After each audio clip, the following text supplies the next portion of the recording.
when you set up the site, you're going to set it up as something generic. So for instance, you need to like be careful with this because Google has come a long way and they've gotten a lot more. Before you could name something like Phoenix Limo Services and Google would be like, oh, that sounds like a legit business. Come on in. We'll give you a GMB for that. It's not how it is anymore.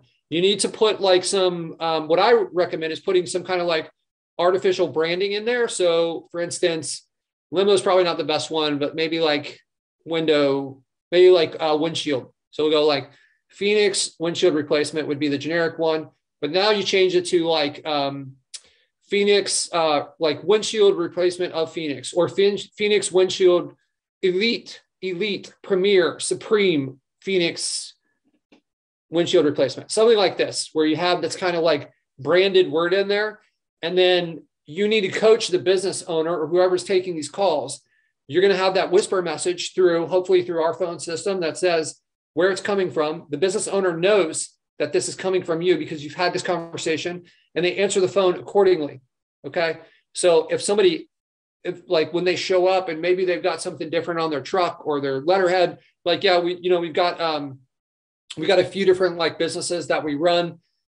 They're all kind of related. That's our sister company. That's a part of our brand. Some of these customers are going to get like weird, like these clients are going to get weirdly protective over their business name being a part of how they answer the phone, which like if I was in their shoes, my goal would be to try to make a sale and not like have this like ego trip where I've got to like answer it with my branding.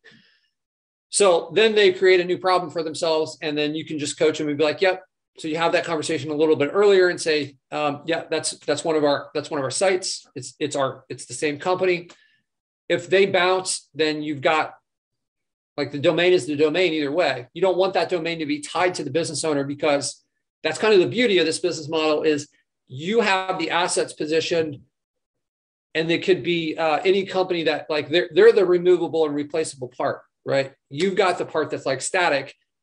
If they act up, they retire, whatever happens, you've got to pull them out of there. You can put in another player in there, right? So that's kind of the beauty of how you set this up. We've gone so far with some of our clients to put their logo on the site and on the GMP. And then if they, those are the ones that are kind of like our premier clients where we're trying to make it easier for them. We know we've had a long relationship. I kind of avoid that. But we do have that situation in a few locations.